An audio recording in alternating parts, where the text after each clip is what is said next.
Halo, nama saya Bagus Fikrianto dari kelas A2 DLC. Kali ini saya akan menjelaskan presentasi atau memaparkan presentasi dari tugas FGD, yaitu perancangan sistem AVC Garage and Hard Fabrication. Saya akan menjelaskan pada slide nomor 1, yaitu tentang gambaran umum sistem lama atau sistem AVC Garage and Hand Fabrication yang lama sebelum ada pembaruan. Nah, saya akan membahas dari sejarah dan latar belakangnya dulu. AVC Garage merupakan usaha yang bergerak di bidang jual beli spare part mobil off-road seperti gardan, transfer case atau TC 4x4, radiator, fan, dan CV joint. Dalam perjalanannya, AVC Garage bekerja sama dengan mitra usaha atau temannya lah ya, teman sejawat untuk membentuk usaha lagi, yaitu Hand Fabrication. Nah, kali ini usahanya berfokus kepada produksi komponen fabrikasi berupa bushing. Nah, setelah usahanya terbentuk, pemasaran dilakukan secara offline dan online melalui WhatsApp, Facebook, Tokopedia, dan TikTok. Pesanan dari pelanggan diterima dari berbagai platform dan diproses secara manual oleh owner dan karyawan. Nah, ini sangat manual, masih manual sekali. Nah, apa masalah pada sistem lama? 1. Semua pencatatan masih manual, buku dan Excel. 2. Tidak ada sistem terintegrasi untuk pesanan, produksi, pengiriman, dan keuangan. Ketiga, sulit melakukan pemantauan stok barang dan bahan baku secara real time. Lalu tidak tersedia laporan otomatis untuk keuangan dan pengiriman. Proses pengiriman, pencatatan resi alamat, dan lain-lain dilakukan masih manual banget. Nah, ini bisa menjadikan suatu usaha itu gagal atau rugi karena tidak ada sistem yang terintegrasi antara pesanan, barang masuk, barang keluar, itu enggak terintegrasi, masih manual gitu, ada masih rawan terjadinya kesalahan. Lalu untuk proses pengiriman juga masih menulis manual. Nah, itu bisa jadi nanti tulisannya tidak gampang dibaca oleh kurir atau tipu atau gimana. Nah, itu masih banyak kesalahan lah. Nah, untuk lingkup sistem lama, sistem mencakup aktivitas penerimaan pesanan, produksi bushing, packing, dan pengiriman, terus pengelolaan stok, dan keuangan manual. Nah, untuk selanjutnya di slide 2 akan dijelaskan oleh teman saya. Assalamualaikum warahmatullahi wabarakatuh. Saya menjelaskan slide ketiga, yaitu komponen sistem lama dalam suatu proses bisnis. Terbagi menjadi dua, yaitu subsistem dan personil. Yang pertama, subsistem. 1. Pemesanan pelayanan, mencatat pesanan dari berbagai platform, menyimpan data pesanan, produk, jumlah, dan alamat. Kedua, yaitu produksi.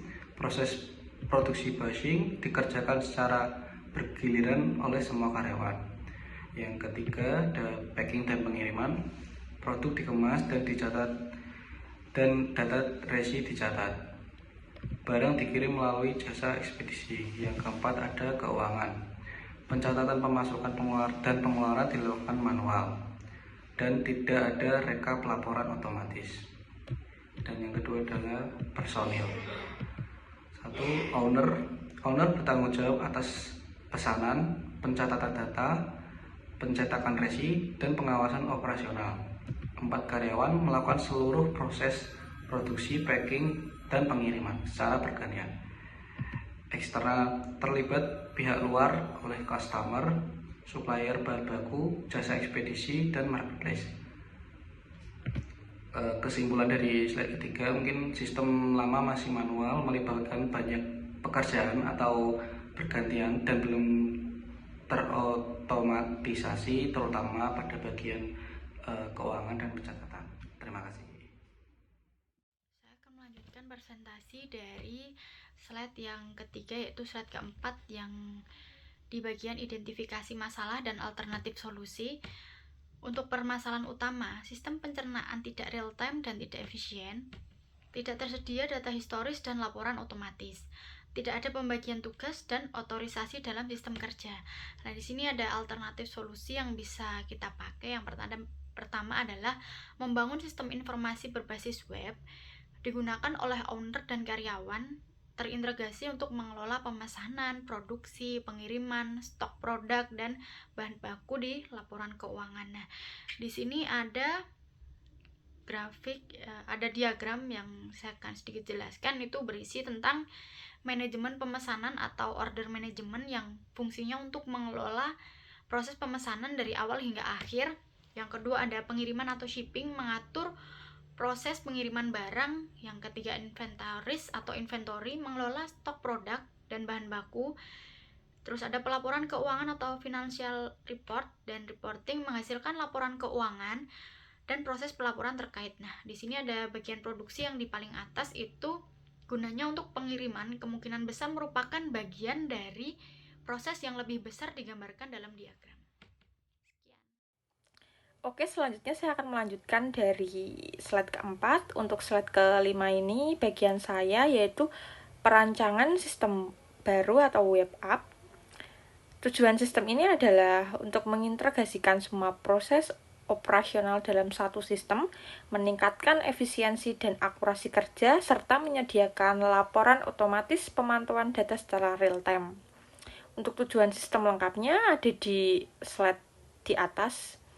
Fitur-fitur utama meliputi login dan hak akses untuk owner dan karyawan, terutama input data pesanan, produk pengiriman, kemudian manajemen stok dan transaksi keuangan, serta laporan otomatis yang bisa diakses kapan saja. Secara teknis, sistem ini berbasis web, sesuai responsif dan mobile friendly, serta mudah digunakan karena desainnya sederhana dan intuitif. Data-data yang dikelola pun meliputi pesanan pelanggan, status produksi, data pengiriman, data keuangan, dan jumlah stok produk. Untuk slide saya selesai. Terima kasih. Wassalamualaikum warahmatullahi wabarakatuh. Halo, nama saya Ahmad Jawari Idris, NIM 2201533018. Di sini saya akan menjelaskan bagian kelima, yaitu desain input, output, dan basis data. Pertama, kita mulai dari rancangan input, di mana sistem ini menyediakan 5 jenis form utama. Yang pertama, form pemesanan, yang digunakan untuk mencatat data pesanan dari pelanggan seperti nama, produk yang dipesan, jumlah, dan alamat. Yang kedua, form produksi, yaitu untuk mencatat proses produksi berdasarkan pesanan yang sudah masuk. Lalu ada form pengiriman, berfungsi mencatat pengiriman produk ke customer, termasuk nomor resi, nama penerima, dan alamat tujuan. Form bahan masuk, yang mencatat bahan baku yang diterima dari supplier, seperti nama bahan, jumlah, dan tanggal masuk.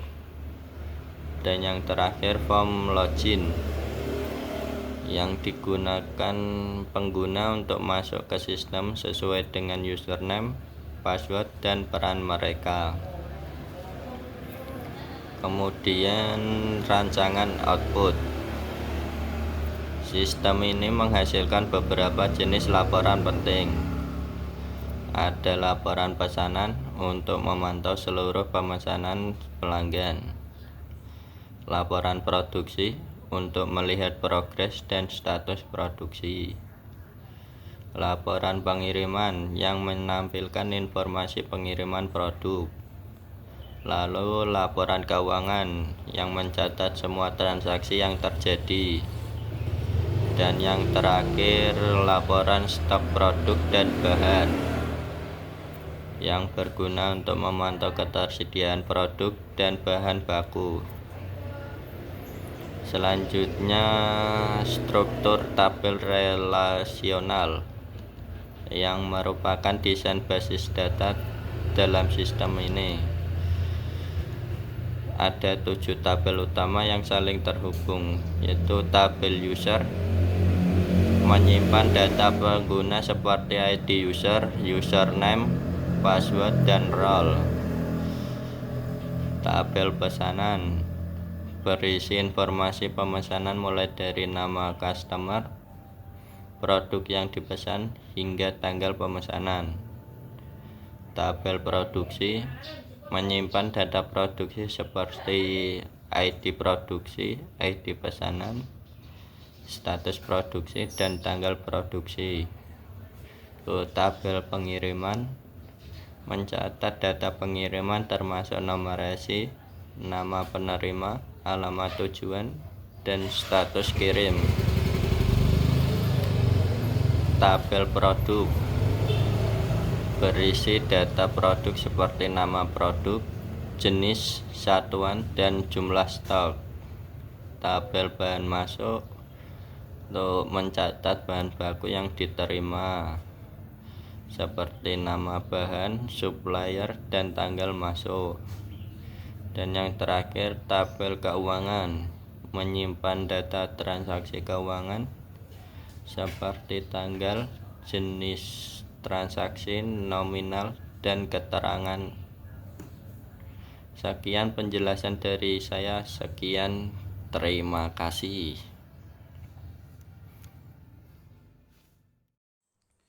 Berikut ini adalah gambaran model visual sistem lama kami yang masih berbasis manual, ditunjukkan dalam bentuk data flow diagram level 0 dan level 1. Di DFT level 0, kita bisa melihat aliran data utama dalam sistem manual.